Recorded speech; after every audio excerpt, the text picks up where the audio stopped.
কাছে যে প্রশ্নটি দিই, আপনি যে প্রসঙ্গ এনে শেষ করেছিলেন সেই প্রসঙ্গটি আমি করতে চাই। এটি আমারও প্রশ্ন যে ঠিক আছে, গণতান্ত্রিক অধিকার সব জায়গায়, প্রতিটি জেলায় তাদের আম, পদযাত্রা মার্চ করার অধিকার আছে, কিন্তু নাম কেন ভিন্ন হবে?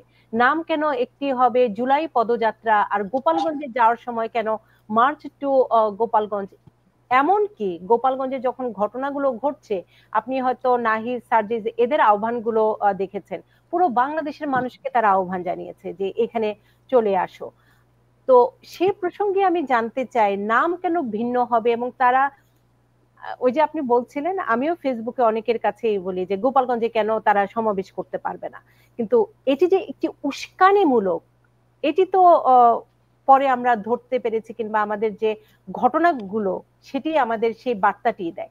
তো সে কারণে আপনাকে আমি একটু জানতে চাই যে এভাবে উস্কানি দিয়ে একটি নাম পরিবর্তন করে এভাবে যে মার্চ টু গোপালগঞ্জ, এটির আসলে কি উদ্দেশ্য ছিল, এবং এটা আপনার কি হ্যাঁ, জি। হ্যাঁ, উদ্দেশ্যটা তো এমনি ক্লিয়ার, এমন কোন না যে তারা গোপন রেখে, তারা স্পষ্ট বলেছে তারা বঙ্গবন্ধুর মাজার আক্রমণ করবে এইটা। এবং মুজিববাদ মুর্দাবাদ এগুলা ধ্বনি দিয়েছে, তার মুক্তিযুদ্ধের বিরুদ্ধে অবস্থানকারী আগের প্রত্যেকটা তাদের উচ্চারণ থেকে, কর্মযোগ্য থেকে, সবকিছু থেকে প্রমাণ করছে তারা। এই যে শান্ত সাহেব অনেক অসাধারণ তথ্য দিয়েছেন, এই যে তাদের নেতৃত্বের যে ব্যর্থতার কথা, নেতৃত্বের দুই একজনের কথাবার্তা। নোয়াখালী থেকে এক লোক প্রায় অটিস্টিক, কথা বের করতে পারে না মুখ থেকে, তাকে শেখ হাসিনা দীর্ঘদিন পর্যন্ত দলের সেক্রেটারি জেনারেল করে রেখেছেন। সে ওই মিলিটারি মানে যখন গন্ডগোল শুরু হলো ছাত্রদের, তখন বললো যে আমার ছাত্র লীগই এদেরকে দমন করার জন্য দস্তুর। তারপর ছাত্রলীগ তো আক্রমণ করেছে, এটা সারা জাতি দেখলো। গোপালগঞ্জে যেরকম আমরা আর্মির এবং পুলিশের কাণ্ড দেখলাম, সেটাও দেখলো। ফলে এইটা তো দলের এবং মানে ভাবমূর্তি প্রচন্ড ভাবে ক্ষুণ্ণ হলো জনগণের কাছে, এইটি এই ধরনের। তারপরে মানে শান্ত সাহেব ইনডাইরেক্টলি বা ডাইরেক্টলি বলেও ফেলেছেন, মানে ব্যাপক শেখ হাসিনার আমলে অবর্ণনীয় উন্নতি হয়েছে দেশের। কিন্তু পাশাপাশি বর্ণনাতীত লুটতরাজ হয়েছে, দুর্নীতি হয়েছে, সীমাহীন দুর্নীতি। নিজে তিনি তার তার সরকারের পতনের কয়েক মানে বোধহয় 8-10 দিন আগে নিজে বলেছেন আমার পিয়ন 400 কোটি টাকা নিয়ে মানে দেশ থেকে চলে গেছে বলে আমি জানতে পেরেছি। তো এর আগে শাহেদ নামে আরেক লোক, তারপরে মানে সালমান রহমান, তারপরে এস আলম, হাজার হাজার লক্ষ লক্ষ কোটি টাকা এরা আত্মসাৎ করেছে। এবং এটার জন্য আমি মানে উনি ওনার নেত্রী সম্পর্কে যাই বলুন না কেন, এই তার এদিক থেকে ব্যর্থতা। এর মানে মানে যেখানে ট্রুম্যান যখন প্রেসিডেন্ট ছিলেন, তার এই হোয়াইট হাউসে তার টেবিলে একটা ছোট্ট জিনিস ফলক থাকতো, দি বাক স্টপস হিয়ার, সমস্ত দায়িত্ব শেষ পর্যন্ত আমার, আমার সব দায়িত্ব, প্রধান নেতৃত্ব তার দায়িত্ব। ফলে তিনি যদি কৃতিত্ব নেন, মানে কৃতিত্ব তিনি সবচেয়ে বেশি পাবেন, কিন্তু যদি নিন্দা করতে, সমালোচনা করতে তারকে। তারপরে এটাও সত্য কথা, 14 সালের নির্বাচন সম্পর্কে আমার বক্তব্য, 14 সালের নির্বাচনে তিনি বিএনপিকে আহ্বান করেছিলেন, তারা আসেনি। ফলে সেটা আওয়ামী লীগের লোক নির্বাচিত হয়েছে, 153 নির্বাচন আনকন্টেস্টেড হয়েছে। এগুলোর জন্য আওয়ামী লীগকে ব্লেম করা যায় না। কিন্তু 18 সালের নির্বাচন হয়নি, এইটা একেবারে অবধারিত। এবং 24 সালেরটাও এক ধরনের। তো ফলে এই এই মানে সিরিয়াস ডেফিসিট, ডেমোক্রেসি ডেফিসিট ছিল। এই একটা লুটতরাজের কথা বললাম, কর্তৃত্ববাদী শাসনের কথা বললাম, এবং সমস্ত ক্ষমতা একজন হাতে কেন্দ্রীভূত। এইটা ঠিক না। মানে তিনি ভারত থেকে এসে তাকে দায়িত্ব নেওয়ার পর থেকে শুরু করে তিনি একাই তার দলে, তবুও বিএনপির থেকে বেটার, কিন্তু তারপরও তিনি একা। বিএনপিতে ওই যে খালেদা জিয়া হয়েছেন তিনি চিফ, তারপরে তার পুত্রকে তিনি রাজপুত্রকে কারণ পেজ ডিক্লেয়ার করেছেন, এখন তিনি ক্ষমতা যাবেন। শেখ হাসিনারও নিজের পুত্র এদেরকে তিনি ডাইরেক্টলি কোথাও মানে কোনো ক্ষমতায় আসীন করেননি, ইত্যাদি করেননি, সেটাও সত্য কথা। কিন্তু অ্যাট দি সেম টাইম তার হাতে তিনি সবসময় রেখেছেন। এইটা ঠিক না। দলের প্রকৃত গণতন্ত্রের অভাব ছিল, লুটতরাজ হয়েছে, দুর্নীতি হয়েছে, এবং এই সমস্ত, এবং ডেমোক্রেসি ডেফিসিট ছিল সিরিয়াস। ফলে তার শাসন কর্তৃত্ববাদী শাসন ছিল। সাধারণ একটা লোক কোথাও আহত হয়েছে, গুরুতর আহত হয়েছে, তাকে পুলিশ প্রধানমন্ত্রীর কাছে আবেদন, প্রত্যেকটা প্রধানমন্ত্রীর কাছে। এটা ঠিক না। যানবাহনকে কেন্দ্র করে ঢাকা একটা আন্দোলন হয়েছে, সেটা প্রচন্ড মানে দুঃখজনক ভাবে সেটা দমন করা হয়েছে। মানে সম্ভবত শহীদুল আলম নামে একজন আন্তর্জাতিক খ্যাতিসম্পন্ন ফটোগ্রাফার, তাকে কাস্টডিতে নিয়ে তাকে মারপিট করা হয়েছে। যেদিন পুলিশ তাকে আপনার আদালতে নিয়ে যায়, বিতর্কিত পুলিশ বিষয় নিয়ে। যেদিন জি। না আদালতে নিয়ে যায়, তার জামা কাপড়ে রক্ত ছিল, পুলিশ সেই জামা কাপড় চেঞ্জ করার দরকার মনে করে যে পাবলিকের কাছে যেন না দেখা যায়। ফলে এই কাণ্ডগুলো হয়েছে, দুঃখজনক, মর্মান্তিক। কিন্তু তার জন্য তার পতন হয়েছে, হওয়া উচিত ছিল না, হয়েছে। সেটা এক জিনিস। আপনি তার সমালোচনা করেন, তার বিরুদ্ধে আন্দোলন করেন, সেটা তার শাসনামল সম্পর্কে আমরা দিন রাত বলবো। কিন্তু সেই কারণে বঙ্গবন্ধু, যিনি বাংলাদেশ রাষ্ট্রের স্থপতি, স্বাধীনতার মেইন ব্যক্তি, তিনি এবং বাংলাদেশের সব মুক্তিযুদ্ধের সমস্ত স্থাপনা সবকিছুর বিরুদ্ধে অবস্থান নিয়েছে। বাংলাদেশের শত্রু পাকিস্তান, যে পাকিস্তানের এই এখনকার যে দুর্নীতিবাজ প্রধানমন্ত্রী শাহবাজ শরীফ, পুরো ফ্যামিলি দুর্নীতিবাজ, হাজার লক্ষ লক্ষ কোটি টাকার মালিক তারা। সেই ব্যক্তি এইবারের পরিণতির পরে, বাংলাদেশে এই পরিবর্তন পরে বঙ্গবন্ধু সম্পর্কে অত্যন্ত অবমাননাকর মন্তব্য করেছে। আর হেসে খেলে তার সাথে 3টা 4টা বৈঠক করেছেন এই ইউনূস ডাক্তার। পাকিস্তানের সাথে অত্যন্ত ঘনিষ্ঠ সম্পর্ক তৈরি করার চেষ্টা করছেন, এবং বিদেশিদের অন্যান্য মানে যে সমস্ত এজেন্সি নিয়ে দায়িত্ব নিয়ে তাকে ক্ষমতায় বসানো হয়েছে, সেগুলার রূপায়ণে তিনি ব্যস্ত আছেন। ফলে আমাদের আজকের যে ঘটনা, মিলিটারিকে যারা অন্তত ওই অপারেশনের দায়িত্ব ছিলেন, তাদের ব্যাপারে ইনভেস্টিগেশন, পুরো মিলিটারিকে জবাব দিতে হবে। কেন এতগুলো মুক্তিযুদ্ধ বিরোধী ঘটনা ঘটলো, তারা কিচ্ছু করেন নাই। এক, হঠাৎ করে তারা এনসিপি কে, জাতীয় নাগরিক পার্টি নামে ছোকরাদের পার্টিকে কেন এরকম আগে থেকে সাঁজোয়া বহন নিয়ে সেখানে তারা প্রটেকশন দিতে গেলেন? আগে থেকে কোন একটা সিচুয়েশন তৈরির আগে থেকে এটা তাদের ক্যান্সার করতে, এবং তারা নিরস্ত্র জনগণের উপরে কেন গুলি চালালেন? এবং এখন গত 3 দিন থেকে প্রায় পুরো এলাকা সান্ধ্য আইন, শত শত লোককে অ্যারেস্ট করা হচ্ছে, মানে অ্যারেস্ট করা হচ্ছে। এর ভিতরে গুজব ছড়িয়ে যাচ্ছে অনেক লোক মারা গেছে, সেটা সত্য মিথ্যা জানি না। কিন্তু এই ধরনের সিচুয়েশন যেখানে সমস্ত পৃথিবীর চোখের সামনে একটা নিহত লোককে মানে বুট দিয়ে তার গলার উপরে দেখা হচ্ছে, আরেকটা ছেলেকে ধরার পরে তাকে মেরে ফেলা হচ্ছে, সেখানে এই মানে কারফিউর মধ্যে আর কি পরিমাণ অত্যাচার হচ্ছে না হচ্ছে সেটা তো আমরা জানি না। ফলে একটা ভয়ঙ্কর পরিস্থিতি। এটার জন্য একটা সত্যি সত্যি দায়ী ব্যক্তিদের ইনভেস্টিগেশন হওয়া উচিত। আমি পুরো বাংলাদেশ আর্মিকে দায়ী করব, তারা কেন এটা করেনি এতদিন পর্যন্ত, আর দায়ী করব কেন এদেরকে প্রোটেকশন দিয়ে গেল। কিন্তু এই প্রকৃত অপরাধে ইন্ডিভিজুয়ালি যে সমস্ত অফিসাররা দায়ী, যে সমস্ত ব্যক্তিরা দায়ী, তাদের ক্ষেত্রে অন্তত আন্তর্জাতিক ইনভেস্টিগেশন হওয়া উচিত, জাতিসংঘের ইনভেস্টিগেশন হওয়া উচিত। আমি একটু শান্ত, আপনার কাছে একটু জানতে চাই, গোপালগঞ্জের ঘটনাটি আপনি কিভাবে, কোন দৃষ্টিতে দেখছেন? আমি একটু গোপালগঞ্জের কথা শুরু করার আগে মাহমুদুল্লাহ ভাইয়ের একটা কথা, আমি ওনাকে অপোজ করছি না, আমি জাস্ট ওনাকে একটু ওনার কথার আমি একটু প্রতিধ্বনিটা একটু অন্যভাবে ঘুরিয়ে দিচ্ছি। সেটা হচ্ছে খুবই অনেস্টলি বলে যে কর্তৃত্ববাদী শেখ হাসিনা, এই কথাটা যখন মাহমুদুল্লাহ ভাই বলেন, সেখানে আমি ভেতর থেকে কিছু অবজারভেশন আছে। জননেত্রী শেখ হাসিনা বাংলাদেশে আসার পর উনি আওয়ামী লীগটাকে যেভাবে দাঁড় করিয়েছেন বঙ্গবন্ধু হত্যার পর, উনি আসার আগ পর্যন্ত কিছু মানুষ আওয়ামী লীগকে ধরে রেখেছিলেন।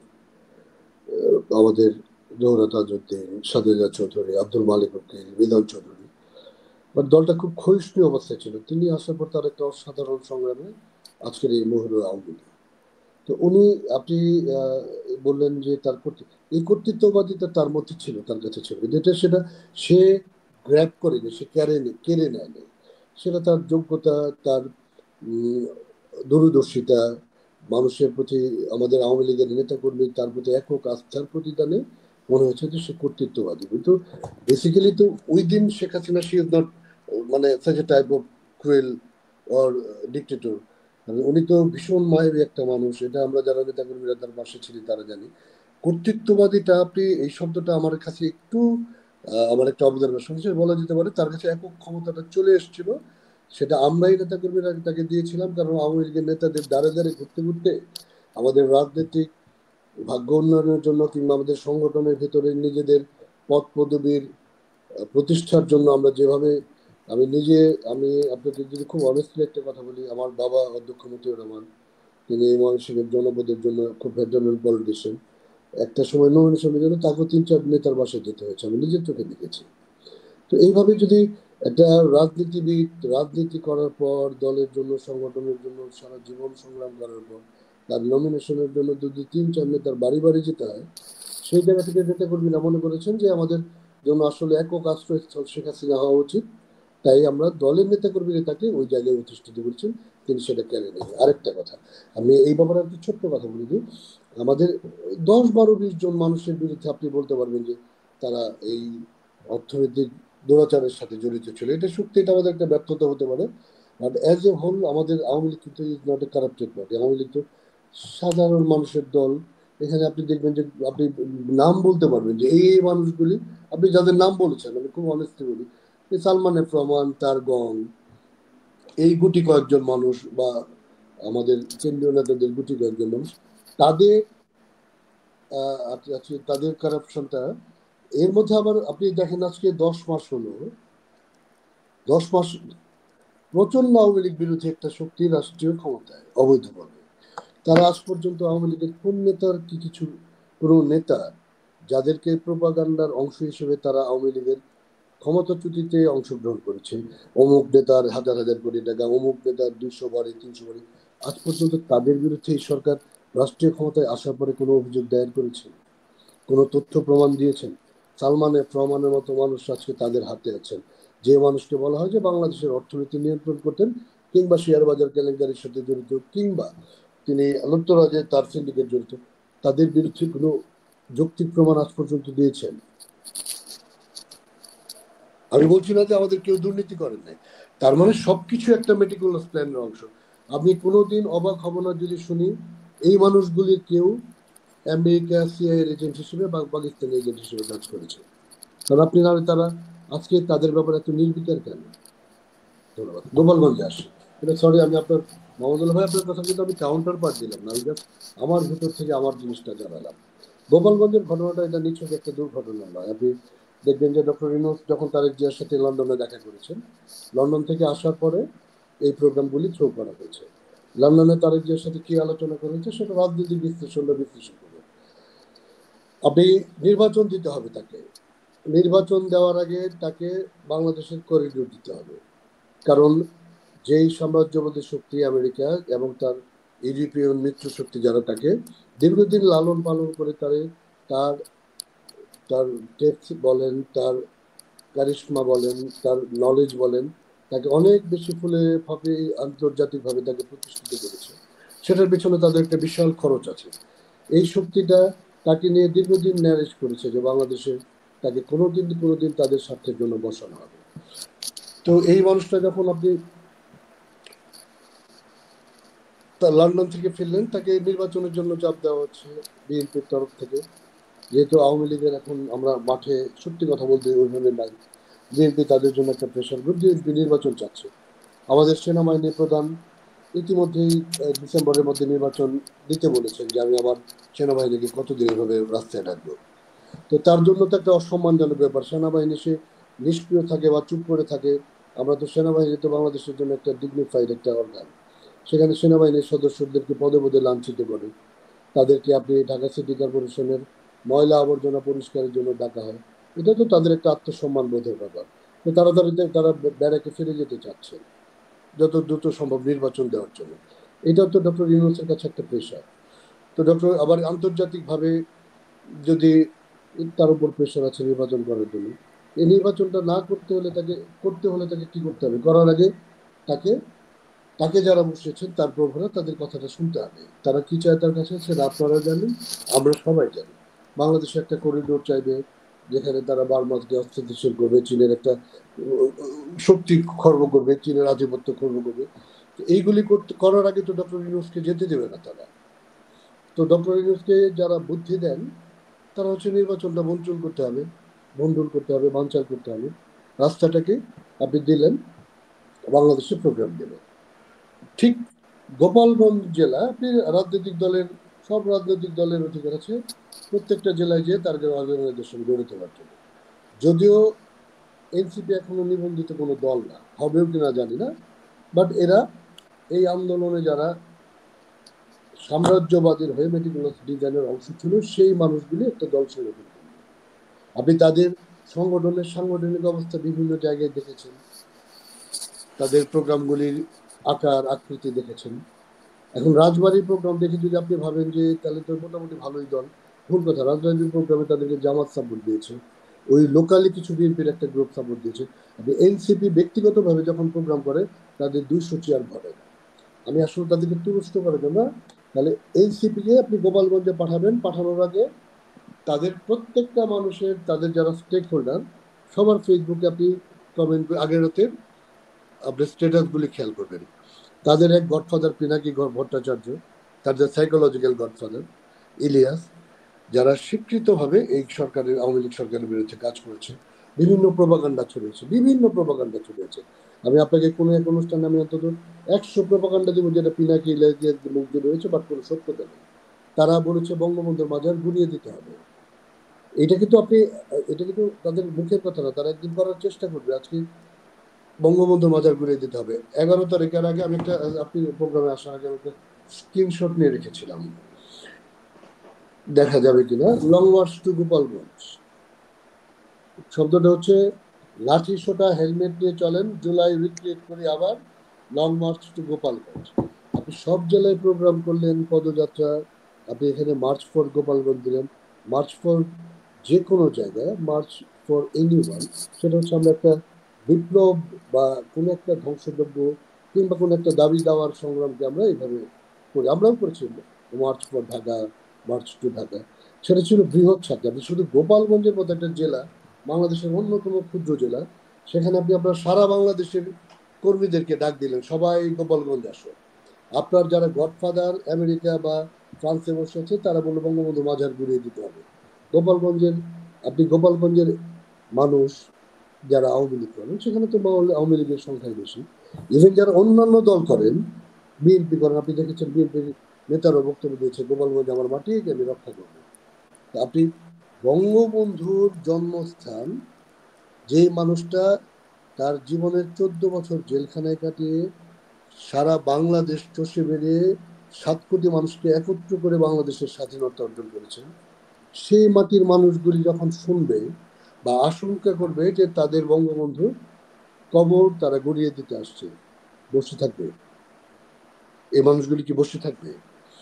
আপনি গোপালগঞ্জ, মার্চ টু গোপালগঞ্জে এনসিপির কোন নেতা আহত হয়েছে যার জন্য আপনাকে গুলি চালাতে হবে? এবং গুলি চালানোর সময় আর্মির মুখের ভাষা কি ছিল আপনি শুনতে পেরেছেন? আমি তো এটা দিতেও পারবো না। আমি এই ভাষা, এই গালি আমি দেই না তা না, কিন্তু এই আজকে আমি পাবলিকেশনে এই গালি দিতেও পারবো না। আপনি আওয়ামী লীগের বুকে গুলি চালাতে আপনার কার্পণ্য হয় না? আপনাকে কয়ের ছেলে বলতে হয়? আপনাকে যখন 5 তারিখের আগে, আমরা সাধারণ মানুষ হয়তো বা বুঝতাম না যে এটা সাম্রাজ্যবাদীদের একটা চাল, কিন্তু বাংলাদেশ আর্মি যারা ইউএন মিশনে অংশ নেয়, যারা আন্তর্জাতিক বিভিন্ন মিশনে অংশ নেয়, তারা তো নিশ্চয়ই তাদের জানা ছিল যে বাংলাদেশে কি হতে যাচ্ছে। আপনি 5 তারিখে দেশ রক্ষার জন্য আপনি দাঁড়াননি, আপনি দেশ রক্ষার জন্য এই মবদেরকে তাদেরকে আপনি নির্দ্বিধায় ঢাকা শহর দখল করতে দিলেন। আপনি 5 তারিখে পরে আওয়ামী লীগকে যখন গুলি করতে হলো, গোপালগঞ্জের মানুষকে যখন গুলি করতে হলো, তখন আপনার মানবতা কোথায় ছিল? তখন আপনার ইউএন মিশনের মানবতা কোথায় ছিল? আপনি তো, বাংলাদেশ আর্মি তো বেসিক্যালি ইউএন মিশনের উপর নির্ভর করে, এরা তো বাংলাদেশ সরকারের প্রতি অনুগত না, এরা অনুগত হচ্ছে ইউএন মিশন তাদেরকে যে নির্দেশ দেবে। তাহলে এই 5 তারিখের পরে যদি আপনি, গোপালগঞ্জের ঘটনার পরে যদি তারা কোনো ধরনের বাধার সম্মুখীন না হয় আন্তর্জাতিকভাবে, বা তাদের মিশন যদি অক্ষত থাকে, তাহলে আপনাকে ভাবতে হবে তারা সেই প্রভুদেরই অর্ডার ফলো করেছেন যারা 5 তারিখের আগে তাদেরকে স্ট্যাচু হয়ে দাঁড়িয়ে থাকতে বলেছিল। এটা বাংলাদেশের জন্য বিশাল একটা অশনি সংকেত। আপনি বাংলাদেশের মানুষ, আপনি বাংলাদেশকে ভালোবাসবেন না, তারপর আপনি শুনবেন আপনি কোন মিশনে যাচ্ছেন সেই মিশনের কথা। কিন্তু আপনি যদি আপনার আগে যদি বাংলাদেশের স্বাধীনতার সার্বভৌমত্ব, বাংলাদেশের রক্তে, মানুষের রক্তের আগে যদি আপনাকে ইউএন মিশনের ব্যাপারটা আপনার সামনে আগে চলে আসে, তাহলে আপনার আপনার দেশপ্রেম নিয়ে আমার কোশ্চেন থাকতে পারে। তো আমি যেটা বলার চেষ্টা করলাম, গোপালগঞ্জটাকে রক্তাক্ত করা হবে, এটা একটা মেটিকুলাস প্ল্যান। আপনি দেখেছেন স্বরাষ্ট্র উপদেষ্টা একদম তার গ্যাং নিয়ে বসেছে, যেভাবে একদম আমেরিকায় সিআইএ লাদেনের বিরুদ্ধে অপারেশন পরিচালনা করে বা বিভিন্ন জঙ্গির বিরুদ্ধে যেভাবে অপারেশন পরিচালনা করে, সেভাবে তিনি মনিটর নিয়ে বসছেন। গোপালগঞ্জ এটা একটা পূর্ব পরিকল্পিত ঘটনা। এখানে রক্ত ঝরাবে, রক্ত ঝরিয়ে আওয়ামী লীগের ঘর, সারা ঘর নির্মূল করা হবে, এখানে পুরুষ শূন্য করা হবে। তারপর একটা দিন আবার অ্যাপেল নেবে বঙ্গবন্ধুর কবর গুড়িয়ে দেওয়ার জন্য। সাকসেস হলে বাংলাদেশের আওয়ামী লীগের সকল নেতাকর্মীদের মনোবল ভেঙে যাবে, এই একটা প্ল্যান। আরেকটা হচ্ছে রক্ত ঝরার ইতিহাস গেয়ে গিয়ে নির্বাচন, এই অবস্থায় তো নির্বাচন করা যায় না। ইতিমধ্যে আপনি খেয়াল করেছেন এদের এনসিপির কয়েকজন নেতা, জামাতের নেতারা বলা শুরু করছে। বেসিক্যালি রাষ্ট্রীয় ক্ষমতায় তো এনসিপি তো জামাতের একটা বিটি। আপনি দেখবেন এনসিপির সকল মিটিংয়ে জামাত তাদের কি বলে লোকবল সাপ্লাই দেয়। আমি একদম আপনাকে চিহ্নিত করে দিতে পারবো। তাহলে এদের এদের এখন কথা কি, এই বাংলাদেশে তো এখন নির্বাচন দেওয়া সম্ভব না, অশান্ত বাংলাদেশ। বাংলাদেশ শান্ত কবে ছিল? মুক্তিযুদ্ধের পর একটা বছর গেছে বাংলাদেশ হিংসা বিদ্বেষ ছাড়া, পলিটিক্যাল ক্যালামিটি ছাড়া। কিন্তু ওই যে নির্বাচন বন্ধন করতে হবে, কারণ করিডোরটা তো এখনো পুরোপুরি দেওয়া হয়নি সাম্রাজ্যবাদীদের। আমরা একটু দর্শকও অনেক প্রশ্ন করেছে, একটু আমি একটু মন্তব্যগুলো নিতে চাই। আমাদের মেঘিন দৃষ্টি তিনি বলেছেন 16 জুলাই গোপালগঞ্জের সেনাবাহিনীর গুলিতে হতাহত ব্যক্তি এবং তাদের পরিবারের পাশে দাঁড়ানোর জন্য বাংলাদেশের সকল পর্যায়ের সাধারণ মানুষকে বিশেষভাবে অনুরোধ করছি। তিনি সেই অনুরোধটি জানিয়েছেন। আমি একটু এই ঘৃণার রাজনীতি নিয়ে সৈয়দ মোহাম্মদুল্লাহর কাছে যাওয়ার আগে আমি একটু নিজের অভিজ্ঞতা একটু শেয়ার করতে চাই আপনার সাথে। আমি শেখ হাসিনার সাথে হয়তো ব্যক্তিগতভাবে অনেক জায়গায় কিন্তু সংবাদ সম্মেলনগুলোতে আমি বেশ কটি সংবাদ সম্মেলন সংগ্রহ করার আমার সুযোগ হয়েছে। সেখানে আমি দেখেছি তিনি কিভাবে ডোমিনেট করেন। কিরকম, একবার আমার মনে আছে, যেহেতু প্রেস মিনিস্টার এগুলো নিয়ন্ত্রণ করেন, কে কোন সাংবাদিক প্রশ্ন করতে পারবে, কে করতে পারবে না, কারণ তার কাছে আগেই দেয়া থাকে। তো সেখানে স্বাভাবিকভাবে সৈয়দ মোহাম্মদুল্লাহর অভিজ্ঞতা আছে, আমরা যারা মেয়েরা আছি একটু পুরুষ সাংবাদিকদের চেয়ে বেশি ডোমিনেট করে দেখে মাইকগুলো আমরা পাচ্ছিলাম না। মানে আমরা কোনো মেয়ে সাংবাদিকই সেই সম্মেলনে প্রশ্ন করতে পারছিলাম না। একের পর প্রেস সেক্রেটারি বলার আগেই কেড়ে নিয়ে যাচ্ছিলেন বিভিন্ন যারা পুরুষ সাংবাদিক ছিলেন। তখন শেখ হাসিনা বললেন, আর একটি ছিল না, আমার মেয়ে সাংবাদিকদের প্রশ্ন করতে দিতে হবে। মানে তিনি প্রেস সেক্রেটারির যে দায়িত্বটি সেটি তিনি নিয়ে বললেন যে তুমি প্রশ্ন করো, তুমি প্রশ্ন করো। মানে এটি ছিলেন এই জায়গাটিতে আমি বলবো যে তিনি অন্যরকম ভাবে ডোমিনেট করতেন। সেই জায়গাটি কেউ হয়তো নেতিবাচক ভাবে নিয়েছেন, কেউ হয়তো ইতিবাচক ভাবে নিয়েছেন, কিন্তু আমার একটি প্রেস কনফারেন্সের অভিজ্ঞতা এরকম যে আমরা প্রশ্ন করতে পারছিলাম না, তিনি ডোমিনেট করে প্রেস সেক্রেটারির দায়িত্বটি তিনি নিয়ে বলেন, তুমি এখন প্রশ্ন করো, তুমি এখন, মেয়েরা কেউ প্রশ্ন করতে পারছে না, আমার মেয়েরা প্রশ্ন করুক, মেয়েদের প্রশ্ন করতে দাও। আমি এখন যে প্রসঙ্গটি নিয়ে আলোচনা করব, আমি সেটি কর্তৃত্ববাদী যে আমাকে আপনি যদি আর 10 সেকেন্ড সময় অ্যালাউ করেন, তাহলে আমার একটা 10টা সেকেন্ড, নাহলে আমার কথা একটা ভুল বোঝাবুঝি তৈরি হয়ে যাবে। না না না, আমি পজিটিভ ভাবে বললাম যে না, আমি ওটা না, আমি যে সেনাবাহিনীর অংশটা আমি পুরো করতে পারিনি। আপনি আমাকে আর 10 সেকেন্ড দিলে, জি জি জি, 10 হ্যাঁ, আপনি দেখেন যে ওই জোনে আমি এজ এ হোল সেনাবাহিনীর উপর দোষ চাপাচ্ছি না। ওই জোনে সেনাবাহিনীর দায়িত্বরত যারা ছিলেন, যারা কমান্ডিং অফিসার ছিলেন, এটা তাদের হঠকারী সিদ্ধান্ত, তারা এই অংশের সাথে জড়িত। আমি বিশ্বাস করি বাংলাদেশ সেনাবাহিনী এজ এ হোল এই ঘটনার সাথে জড়িত না।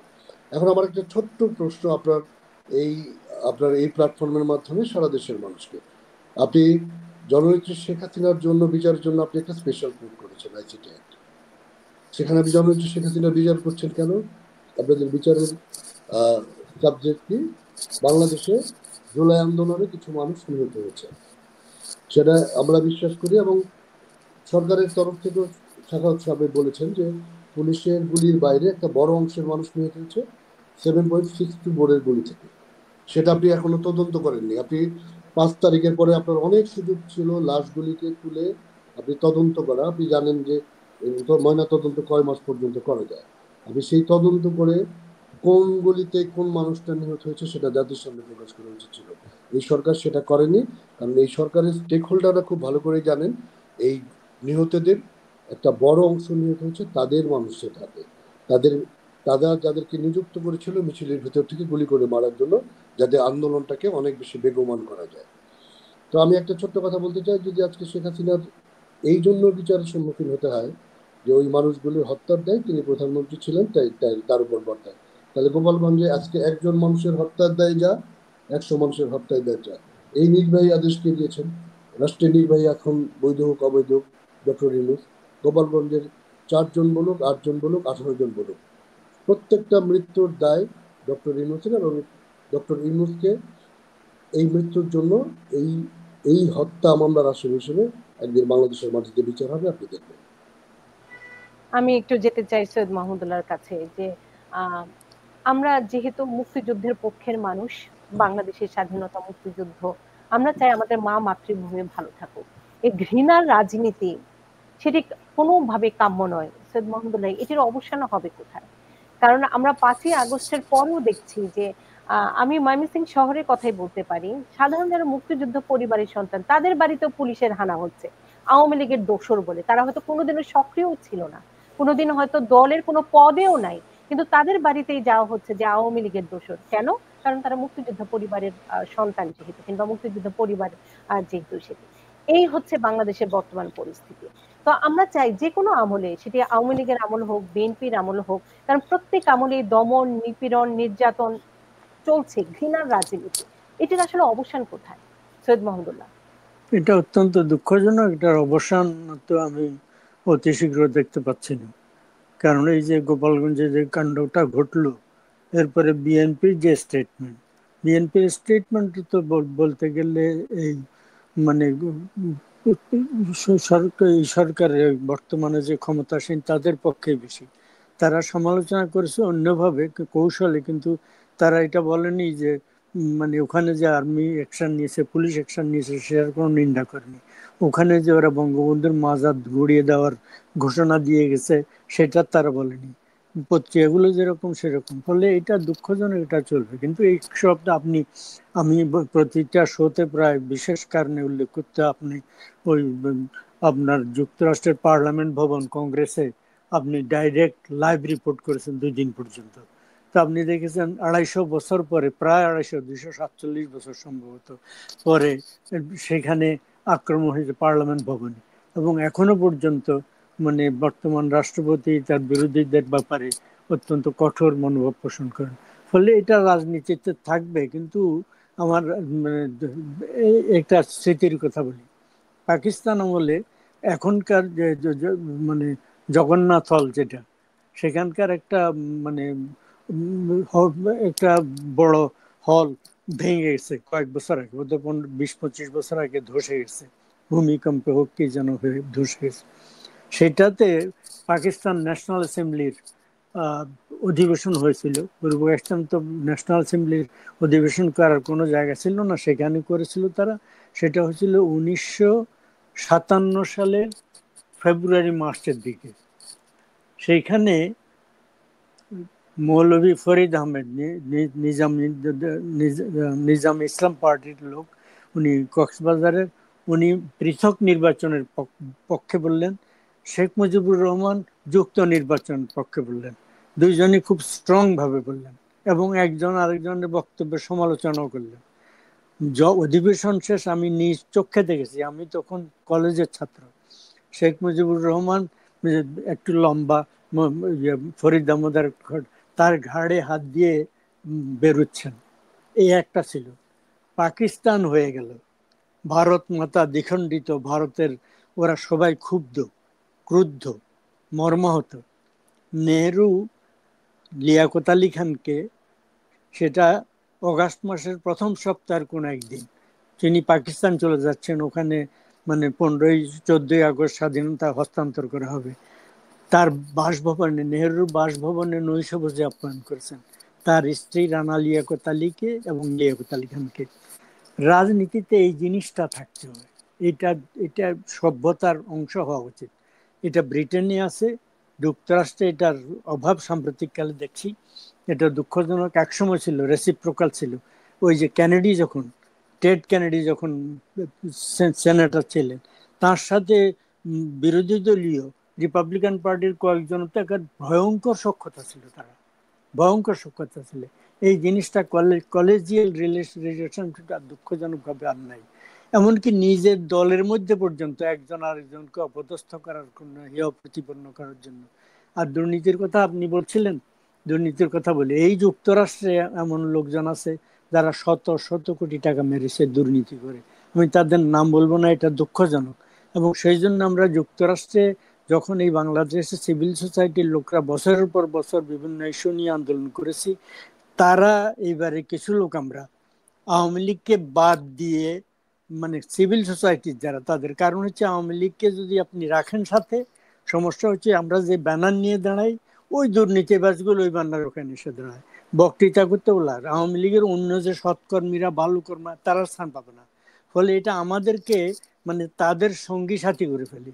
এখন বাংলাদেশে এই যে দুর্ভাগ্যজনক ঘটনা, এই গত দুদিনে আওয়ামী লীগেরা বেশ কয়েকটা এখানে বড় বড় প্রতিবাদ করেছে। আমি সোশ্যাল মিডিয়াতে মন্তব্য দিচ্ছি, অন্যদের ভালো ভালো পোস্টকে আমি রিপোস্ট করছি, কিন্তু আমি ওখানে যাইনি। কারণ হচ্ছে এই দুঃখজনক, এই দুর্নীতি বা শতকরা একজনও, কিন্তু তাদের কারণে আজকে দল ক্ষতিগ্রস্ত হয়েছে প্রচন্ড ভাবে। তো যাই হোক, এই ঘটনা। এখন আপনি এই মানে এইটা বাংলাদেশ থেকে যেতে দীর্ঘদিন সময় লাগবে। আরেকটা কারণ হচ্ছে মুক্তিযুদ্ধের শত্রুরা তো বঙ্গবন্ধুর কথা ধরেন, বঙ্গবন্ধু গুরুতর অপরাধ যারা করেনি, অগ্নিসংযোগ, হত্যা, ধর্ষণ ইত্যাদি গুরুতর অভিযোগ যারা করেনি, তাদেরকে মুক্তিযুদ্ধের পরে সাধারণ ক্ষমা করে দিয়েছিলেন, তাই তো, মুক্ত পেয়ে গেছিলেন। সেই দল শেখ মুজিবুর রহমানকে এখনো ক্ষমা করেনি। এই সেই দলেরই চ্যাংড়া ছোকরা এরা, এই সার্জিসরা এরা। এবং এই সার্জিস মানে অনুপ্রবেশকারী হিসাবে আওয়ামী লীগ করেছে, ছাত্রলীগ করেছে। এবং ছাত্রলীগ করার সময় বঙ্গবন্ধু জন্মশতবার্ষিকীতে সে একটা বক্তব্য দিয়েছে, এখনো ইউটিউবে সেটা এখনো আছে, আমি সেভ করে রেখেছি, যদি না থাকে আমি আবার রিপোর্ট করতে পারবো। সে বলেছে বাঙালি মানে বাঙালি জাতির মহাকাব্য বলাকা নয়, বাঙালি জাতির মহাকাব্য গীতাঞ্জলি নয়, বাঙালি জাতির মহাকাব্য বঙ্গবন্ধু শেখ মুজিবুর রহমানের ৭ই মার্চের ভাষণ। এই এই এই বদমাশরা, এই অনুপ্রবেশকারীরা এভাবে, এবং এই দলে যে তারা অনুপ্রবেশ করেছে, পুলিশে অনুপ্রবেশ করেছে, অন্যান্য জায়গায় অনুপ্রবেশ করেছে, একাডেমিয়াতে এদেরকে রাখা হয়েছে বিভিন্ন জায়গায়। এবং আওয়ামী লীগের কিছু কিছু দুর্নীতিবাজ লোকরা, পাওয়ারফুল লোকরা, মন্ত্রীরা, অন্যান্যরা ঘুষ খেয়ে, ওই একজন আছে তাকে দামি ঘড়ি দিলে সে দল বিক্রি করে দেবে, তার শত শত দামি ঘড়ির হাজার হাজার ডলারের সংগ্রহ, সে এখন ভারতে পালিয়ে গেছে। এই ধরনের ঘুষ খেয়ে তারা এই ধরনের দুর্নীতি, এই ধরনের বদমাশদেরকে দলে ঢুকিয়েছে এবং ব্যবসায়ীদেরকে ঢুকিয়েছে, শিবিরের লোককে ঢুকিয়েছে। আজকে এই যে শান্ত সাহেব একটু আগে বললেন, শিবিরের এই যে বি টিম, তো ডেফিনেটলি জামাতের বি টিমেরা, এই যে নাগরিক পার্টি, তারা এগুলা সব শিবিরের লোক। ২-৪ জন ব্যতিক্রম থাকতে প্রধানত এরা শিবিরের লোক। ফলে এরা বাংলাদেশের অস্তিত্ব বিরোধী, একুশ বিরোধী। এবং এদের যে অপরাধের কথা আমাকে সুযোগ দিচ্ছেন বলে আমি লাস্ট কথা বলছি, ইউনুস ডাক্তার সহ যারা এই বিভিন্ন অপরাধ করেছে, অপরাধকে দিয়েছে, সুপ্রিম কোর্টের জাস্টিসদেরকে ফায়ার করেছে, এবং ফায়ার করার পরে মিথ্যা কথা বলেছে, সুপ্রিম কোর্ট অ্যালাউ করেছে যে তাদেরকে মানে তত্ত্বাবধায়ক অন্তর্বর্তী সরকার গঠন, এটা মিথ্যা কথা। সুপ্রিম কোর্টের 2জন চিফ জাস্টিস এবং সেকেন্ড হাইয়েস্ট সিনিয়র মোস্ট মানে মিলিটারি হেফাজতে ক্যান্টনমেন্ট ছিলেন, মিথ্যা কথা বলে তারা ক্ষমতা নিয়েছে এবং রাষ্ট্রপতি থেকে মিথ্যা কথা বলে শপথ নিয়েছে। এরা ইলিগাল। এবং তাদের এই সমস্ত দুরভিসন্ধি অপরাধের জন্য তাদের কেউ কেউ যদি মরে যায়, মরণোত্তর বিচার হওয়া উচিত, এদের প্রত্যেকের মরণোত্তর বিচার হওয়া উচিত। তাদের যে বঙ্গবন্ধু জাদুঘর, মুক্তিযুদ্ধের সমস্ত স্থাপনা ধ্বংস করা, এই সমস্ত। আর এদের হাতে আপনি শেখ হাসিনা অপরাধ করলে অবশ্যই বিচার হতে হবে, আমি নিজে দাবি করবো তার বিচার করা হোক যদি ন্যায়সঙ্গত। কিন্তু কত হচ্ছে, মুক্তিযুদ্ধের পক্ষের লোককে বিচার করার জন্য স্বাধীনতা বিরোধী অপরাধীদের জন্য যে ট্রাইব্যুনাল করা হয়েছিল, সেই ট্রাইব্যুনালের জামাতের যে কৌশলী, তাকে এখন শেখ হাসিনার বিচারের জন্য এবং মুক্তিযুদ্ধের পক্ষের লোকদের বিচারের জন্য তাকে প্রধান কৌশলী করা হচ্ছে। এই ফার্সকে বিশ্বাস করবে। ফলে এটা পুরো জিনিসটা একটা ফার্স। ন্যায়সঙ্গত বিচার করে, তারা যদি আন্তর্জাতিক মানে জাতিসংঘকে অনুরোধ করে যে তোমরা, জাতিসংঘকে পর্যন্ত তারা কলুষিত করেছে। এই ভালকার টুর্ক নামে যে জাতিসংঘের তথাকথিত মানবাধিকার কমিশন আছে, এই কয়েকদিন আগে বোধহয় 2-3 সপ্তাহ আগে ওয়াকারুজ্জামান বলেছেন জেনারেল, যে আমাদের সাথে তারা কোনো কথাবার্তাই বলে না, এই বাংলাদেশের তথ্য নিয়েছে, তারা তথ্য দিয়েছে, ওরা যা বলেছে সেটাকে ইউনূস ডাক্তার মাধ্যমে যে তথ্য তারা দিয়েছে পুরোপুরি সেটা তারা উদ্গার করে দিয়েছে এবং জাতিসংঘের রিপোর্ট বলে চালিয়েছে। এদেরও তদন্ত করা, যে কোনোদিন মানে সুযোগ পেলে ভলকার ট্যুর থেকে শুরু করে জাতিসংঘের কারা কিসের ভিত্তিতে এই রিপোর্ট দিয়েছে সেটার তো মানে তদন্ত করা উচিত। ফলে পুরো প্রক্রিয়া এমন দূষিত হয়ে গেছে, মানে আপনি কতটা নিন্দা করবেন। কিন্তু আমি ওই আবার পুনরুক্তি করব, অপরাধী যারা করেছে, ৭১ বিরোধী যারা করেছে, বাংলাদেশে যতগুলো অপরাধ করেছে, অপরাধীদের কেউ যদি জীবিত না থেকে, জীবিতদের তো বিচার করতে, মরণোত্তর তাদের বিচার করার জন্য আমি আহ্বান রেখে যাচ্ছি। আমরা অনুষ্ঠান শেষ করব, শান্তর কাছে আমরা যাব এবং একই সাথে দর্শক একজন মন্তব্য করেছেন যে গোপালগঞ্জে নিহত বেড়ে 5, হামলার ঘটনায় 3টি মামলা করেছে পুলিশ। এগুলো হচ্ছে সরকারি হিসেব, কারণ নিহতের সংখ্যা আরো অনেক বেশি, যেটি হয়তো পরে আমরা হয়তো কখনো পাবো। আমি একটু শান্ত আপনার কাছে যেতে চাই যে আসলে বর্তমান সময় দাঁড়িয়ে, এই সময়টিতে দাঁড়িয়ে আপনি আওয়ামী লীগের ভবিষ্যৎ কিভাবে দেখছেন, কিংবা আপনার কাছে কি করা উচিত, কি করণীয়, সবকিছু মিলেই উপসংহার একটু জানতে চাই। কতক্ষণ সময় পাওয়া যাবে এটা বলার জন্য? আপনি বলুন, 2-3 মিনিট বলুন, সমস্যা নেই, উপসংহার। আচ্ছা, আরেকটু বেশি নেন, সমস্যা নেই, বলুন। 5 তারিখের পর আওয়ামী লীগ শির দাঁড়া করাতে সময় লেগেছে। তার চেয়ে বেশি সহযোগী হিসেবে কাজ করেছে জামাত বিএনপির কার্যক্রম। তাদের বাংলাদেশের 5 তারিখের পর আওয়ামী লীগের ক্ষমতাচ্যুতির পর তাদের আচার ব্যবহার, তাদের অসামাজিক কার্যকলাপ, দখলদারিত্ব, চাঁদাবাজি, জামাত শিবিরের হিপোক্রেসি, মনোথেকি সবকিছু মানুষের চোখের সামনে আসছে। সর্বোপরি যখন মানুষ জানতে পারলো যে এই পুরো আন্দোলনটাই ছিল একটা প্ল্যান ওয়েতে করা, দীর্ঘদিনের একটা ষড়যন্ত্র, সেটা একটা স্পার্কে সেটা জ্বলে গেছে, তখন বাংলাদেশের মানুষ সেই আওয়ামী লীগের জায়গায় আস্থার জায়গা হিসেবে শেখ হাসিনা বা আওয়ামী লীগের কাছে ফিরে আসছে। আপনি তো সাংবাদিকতা করেন ভাই, অনেক বড় সাংবাদিক, আপনি সাধারণ মানুষের পালসগুলি আপনারা বোঝেন। আজকে বাংলাদেশে যদি সাধারণ মানুষের মতামত নেওয়া হয়, নির্বাচন না হয়, আওয়ামী লীগ কতটুকু ভোট পাবে সেটা আপনারা আমার চেয়ে ভালো বলতে পারবেন। তবে আমি একটু বললাম, আওয়ামী লীগ তার এই যাবৎকালের সবচেয়ে বেশি ভোট যেতে পেয়েছে। এইবার এই আওয়ামী লীগকে এই ক্ষত দেওয়ার পরে, বাংলাদেশকে এই ক্ষত দেওয়ার পরে আওয়ামী লীগের ভোটের সংখ্যা তার চেয়ে বাড়বে। আমি আপনাকে একটু ছোট্ট করে বলে রাখি, 5 তারিখের পরে আপনি দেখেন আওয়ামী লীগ মাঠে নেই।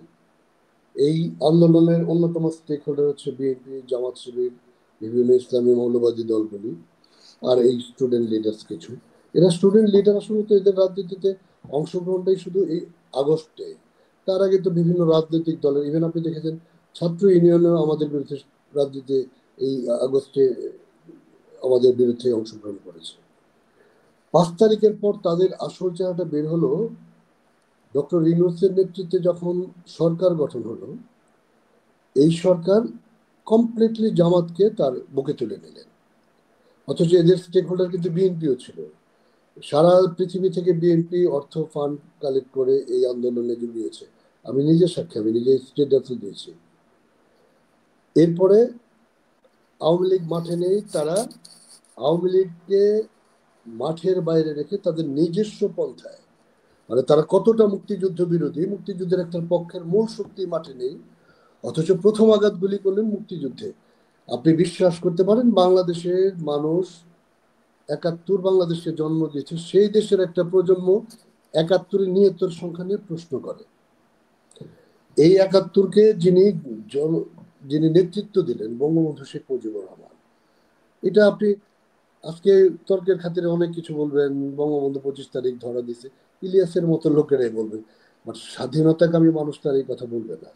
যে মানুষটা নেতৃত্ব দিলেন, আপনি আওয়ামী লীগকে পছন্দ নাও করতে পারেন, আপনি শেখ হাসিনা বা আমাদেরকে পছন্দ নাও করতে পারেন, কিন্তু জাতির স্থপতিকে আপনি যে অসম্মান করলেন। আপনি দেখলেন যে একটা জামাত নেতা চিটাগাঙে জুতার মালা পরায় মুক্তিযুদ্ধের গায়ে থাপ্পড় দিচ্ছে, একটা যুব দলের প্রেসিডেন্ট তার কলেজ কমিটি থেকে মুক্তিযুদ্ধে একজন মানুষকে সরাচ্ছেন থাপ্পড় দিয়ে দিয়ে, তার বাবার বয়সী। বঙ্গবন্ধু 32 নম্বর ভাঙার সময় এক ভদ্রলোক মুক্তিযোদ্ধাকে কাপড় চোপড় ছিঁড়ে তারা অপমান করবে। মানে মোট কথা হচ্ছে যে তাদের এই শক্তিটাই হচ্ছে মুক্তিযুদ্ধ বিরোধী শক্তি। কারণ দেশপ্রেমিক শক্তি যাদের মধ্যে একটু হচ্ছে দেশপ্রেম আছে, যারা প্রো পিপুল অফ বাংলাদেশ। আপনি বিএনপিকে, আওয়ামী লীগ বাংলাদেশের সর্ববৃহৎ দল, মুক্তিযুদ্ধের দল, আপনি বিএনপিকে মুক্তিযুদ্ধ বিরোধী বলতে পারবেন না। বড়জোর বিএনপির গায়ে আপনি একটা ট্যাগ লাগাতে পারবেন। গোলাম আজমকে বাংলাদেশে এনে জামাত শিবিরকে তারা প্রতিষ্ঠা করে দিয়েছে, তাদের আমলে জামাত শিবির মন্ত্রিত্ব পাইছে। বাট বাংলাদেশে আপনি বিএনপিকে মুক্তিযুদ্ধ বিরোধী দল বলতে পারবেন না, জাতীয় পার্টিকেও বলতে পারবেন না। দেখেন এই সরকার আঘাতগুলি করেছে প্রো পিপুল দলগুলিতে এবং যারা মুক্তিযুদ্ধে বিশ্বাস করে সেই দলগুলিতে। আওয়ামী লীগকে করেছে, বিএনপিকে করেছে। বিএনপি তো সবচেয়ে বেশি বিএনপি তো মাঠে হচ্ছে আমাদের কম্পিটিটর। আমরা বিএনপিকে সবসময় বিএনপির বিরুদ্ধে মিছিল করেছি, খালেদা জিয়া তারেক জিয়ার বিরুদ্ধে মিছিল করেছে। সেই মিছিলে ভাষা ছিল শালীন। কোনো কারণে যদি একটা স্লোগান ছিল আমাদের অমুক ভাইয়ের গালে গালে জুতা মারো তালে তালে, আমরা থামাই দিতাম যে এটা বাজে স্লোগান। অথচ আজকে ঘটনা ঘটলো মিটফোর্ডে, যেভাবে একটা মানুষ মৃত্যুবরণ করলো, আপনি এই মৃত্যুবরণের দায় দিবেন সরকারের অব্যবস্থাপনা, আইন শৃঙ্খলার অব্যবস্থাপনার উপর। কিন্তু আপনি গালি দিলেন কাকে? তারেক জিয়াকে। কি ভাষায় গালি দিলেন? যে ভাষাটা বাংলাদেশের মা বা বাবা তার সন্তানের মুখ থেকে শুনে অভ্যস্ত না। এরা বাংলাদেশের জেনারেশনকে কিভাবে নষ্ট করলো, জেনারেশনকে বেয়াদব বানাচ্ছে। এই যে এই ভাষাগুলি আজকে আপনি ফেসবুক খুললে শুনবেন যে এই এই শব্দগুলি ব্যবহার হয়। আপনি আপনার সন্তান কিংবা আপনার বাবার সামনে এই মিছিলগুলি আপনি শুনতে পারবেন। এরা আমাদের প্রজন্মকে অক্ষম করে দিচ্ছে। এরা আমাদের প্রজন্মকে এমন স্থবির জায়গায় নিয়ে যাচ্ছে যেমন ভবিষ্যতে এই বাংলাদেশ আর দাঁড়াতে না পারে। এটা 71 বলেন, আমেরিকার সেই 71-এর পরাজয়ে, 71-এ তো শুধু পাকিস্তান হারে নাই, তাদের মূল গডফাদার তো ছিল, তাদের ভিতরে শক্তি ছিল আমেরিকা। তাদের সেই পরাজয়ের প্রতিশোধ, পাকিস্তানি বাহিনীর প্রতি পরাজয়ের প্রতিশোধ। না হলে আপনি 5 তারিখের পরে পাকিস্তান এমবিসিতে আপনি এত আসা যাওয়া করবেন কেন? এই সার্জিসটা তার অ্যাম্বাসেডারের সাথে এত খাওয়া দাওয়া করবে কেন? এই পাকিস্তানের অ্যাম্বাসেডারকে নিয়ে সব প্রোগ্রামে তারা অংশগ্রহণ করবে কেন? সকল কিছু মিলে বাংলাদেশ আজকে দুই ভাগ, মুক্তিযুদ্ধের পক্ষের শক্তি, মুক্তিযুদ্ধের বিপক্ষের শক্তি। আমি এই কথাটা প্রায়ই বলি, সামনের বাংলাদেশে আর কোনো দল থাকবে না, এই দুই শক্তির মধ্যে যুদ্ধ হবে। আমি বিশ্বাস করি মুক্তিযুদ্ধের চেতনায় সিক্ত মানুষের সংখ্যা বেশি বাংলাদেশে, এখনো মুক্তিযুদ্ধকে ধারণ করে এমন মানুষের সংখ্যা অগণন। এই যে আজকে যারা সরকার আছে, যারা মুক্তিযুদ্ধের বিরুদ্ধে শক্তিদেরকে নিয়ে সরকার পরিচালনা করছে, তাদের পরাজয়ের দিন আপনি তাদের বেদিশা দেখতে পারবেন, এবং সেই দিন খুব বেশি দূরে না। এটা পলিটিক্যাল স্টানবাজি করার জন্য বললাম না, বাংলাদেশের মানুষের ভিতরে যেভাবে তারা ফুসে উঠেছে, খুব তাড়াতাড়ি আপনি তাদের ভাগ্য নির্ধারণ দেখতে পারবেন ইনশাআল্লাহ। অসংখ্য ধন্যবাদ দুইজনের। সৈয়দ মাহমুদুল্লাহ কি ছোট্ট করে কিছু যুক্ত করতে চান? কারণ আমার অনুষ্ঠানের সময় শেষে এই পর্বের, যদি ছোট্ট করে কিছু যুক্ত করতে চান। ওই যে গোপালগঞ্জ থেকে আজ জেগেছে সেই জনতা, ওখান থেকে এই নতুন শুরু হলো। এমন না যে তাৎক্ষণিক ভাবে হবে, ওরা খুব সংঘবদ্ধ, এই শক্তিগুলো, স্বাধীনতা বিরোধী শক্তিগুলো, কিন্তু জনতা জেগেছে। এইটুকু। আরেকটা কথা, আপনি শাহবাগ মঞ্চের আন্দোলন কথা তো মনে আছে? আমরা আমাদের এই প্রজন্মকে হঠাৎ করে এরা যে আন্দোলন করবে ভাবছি যে স্বাধীনতা বিরোধী এরা, সেইখানে ওই যে শাহবাগ মঞ্চে দিনের পর দিন, সপ্তাহের বেশি পর্যন্ত হাজার হাজার লোক, সম্ভবত কোনো পর্যায়ে লক্ষ লোক সমাবেশ হয়েছিল, এবং তার মধ্যে এমনকি হিজাব পরিহিত তরুণী তার মানে স্তন্যপায়ী সন্তানকে নিয়ে পর্যন্ত ওখানে ছিল। ফলে বাংলাদেশে মুক্তিযুদ্ধের পক্ষের বিরাট শক্তি আছে, এরা এদেরকে টলারেট করবে না। যখন এখন এই যে মানে শুরু হয়ে গেল, এইটা সূচনা হলো এদের পতনের সূচনা লগ্ন, নিজের হাতে কবর রচনা করছে তারা। এদের সময় লাগবে, এদের খুব সুগঠিত, এদের বিদেশি মুরব্বী আছে, দেশে অনেক কিছু আছে, কিন্তু তারপরও এদের পতন অনিবার্য, যাত্রা শুরু হয়ে গেল। একটু মহিদুর রহমান শান্ত, একদম 30 সেকেন্ডসে। আজকে আপনি প্রথম এসেছেন আমার অনুষ্ঠানে, সে কারণে অনেক অনেক কৃতজ্ঞতা। আপনি ময়মনসিংহ 4 অর্থাৎ সদরের সাবেক এমপি ছিলেন। সবশেষ উপসংহারে আমার দর্শকদের জন্য কি বলবেন? আপনাকে ধন্যবাদ, আপনার চ্যানেলকে ধন্যবাদ। আপনি আজকে এই বাংলাদেশে দাঁড়িয়ে মুক্তিযুদ্ধের পক্ষের মানুষের পক্ষে আপনি কণ্ঠস্বর হয়ে দাঁড়িয়েছেন। আপনার মধ্যে একজন মুক্তিযোদ্ধার সন্তান হিসেবে, মুক্তিযোদ্ধার চেতনার মানুষ হিসেবে কৃতজ্ঞতা জানাই। এই মাটিতে 30 লাখ শহীদের রক্ত মিশে আছে। এই বাংলাদেশের আকাশে এখনো 2 লক্ষ মা বোনেরা হাজারে ভেসে বেড়ায়। পঙ্গু মুক্তিযোদ্ধা যারা জীবিত আছেন তাদের দীর্ঘশ্বাস পড়ছে। আমি বিশ্বাস করি এই মাটি মুক্তিযুদ্ধের পক্ষের মানুষকে বুকে ধারণ করবে এবং বিপক্ষের শক্তি বিতাড়িত হবে। ইনশাল্লাহ আপনাকে আবারও কৃতজ্ঞতা জানাই। আপনি মুক্তিযুদ্ধের হয়ে কথা বলেন, আপনার এই চ্যানেল কথা বলে আমি আপনাদের ভবিষ্যতে আপনাদের অনেক সুন্দর সুন্দর অনুষ্ঠান দেখার প্রত্যাশায় রইলাম। আপনার মাধ্যমে মুক্তিযুদ্ধের পক্ষের মানুষ শানিত হবে আমি বিশ্বাস করি। আপনাকে কৃতজ্ঞতা জানাই মুক্তিযুদ্ধের পক্ষের একজন মানুষ হিসেবে। আপনারা ভালো থাকবেন, আমাদের জন্য দোয়া করবেন যেন বাংলাদেশকে টেক ব্যাক করতে পারি পরবর্তী প্রজন্মের মানুষ হিসেবে। আপনাদের দুজনের প্রতি খুব অনেক অনেক কৃতজ্ঞতা। সৈয়দ মাহমুদুল্লাহ আমার খুবই খুবই শ্রদ্ধেয় একজন মানুষ, আপনার প্রতি অনেক অনেক কৃতজ্ঞতা। এবং মহিতুর রহমান শান্ত আমার এলাকার এমপি ছিলেন, সে কারণে আপনার প্রতি অনেক অনেক কৃতজ্ঞতা। কারণ এই দুঃসময়ে আপনারা কঠিন সময় পার করছেন, তারপরও মূল্যবান সময়টি দিয়েছেন। সে কারণে আপনি না ঘুমিয়ে আমাকে বলছিলেন যে আমি ওই সময় ঘুমাই, সে কারণে অনেক অনেক কৃতজ্ঞতা। এবং আপনার নিরাপত্তার কারণে আমি বলতে চাচ্ছি না যে আপনি কোথায় আছেন, আর তারপরও আপনার প্রতি অনেক অনেক কৃতজ্ঞতা, দুজনের প্রতি অনেক অনেক কৃতজ্ঞতা। এবং দুজনের ভালো থাকবেন, সুস্থ থাকবেন। এবং সবশেষ একটি কথাই বলতে চাই আমার দর্শকদের, আমরা ঘৃণার রাজনীতি নয়, আমি চাই সবাই ভালোবেসে আমার দেশটি সুন্দরভাবে গড়ে উঠুক, যেখানে শুধু ভালোবাসাই থাকবে। রাজনৈতিক মতবিরোধ থাকবে, মতভেদ থাকবে, কিন্তু স্বাধীনতার পক্ষে, স্বাধীনতা, মুক্তিযুদ্ধ, কারণ এটির সাথে জড়িয়ে আছে বাংলাদেশের জন্মের ইতিহাস, বাংলাদেশের জন্ম। তো এটি নিয়ে কোনো বিরোধ থাকতে পারে না, এটি নিয়ে কোনো মতবিরোধ থাকতে পারে না। কিন্তু আমরা অনেক দল করতে পারি, সেই দলে হয়তো অনেক মতভেদ থাকতে পারে অন্য কোনো প্রসঙ্গে। সেই প্রত্যাশাটি রইল যে আমরা গঠনমূলক সমালোচনা করব, কিন্তু একটি দেশের অস্তিত্ব নিয়ে সেটি যেন প্রশ্নের মুখে না ফেলে দিই। আপনাদের দুজনের প্রতি অনেক অনেক কৃতজ্ঞতা, ভালো থাকবেন।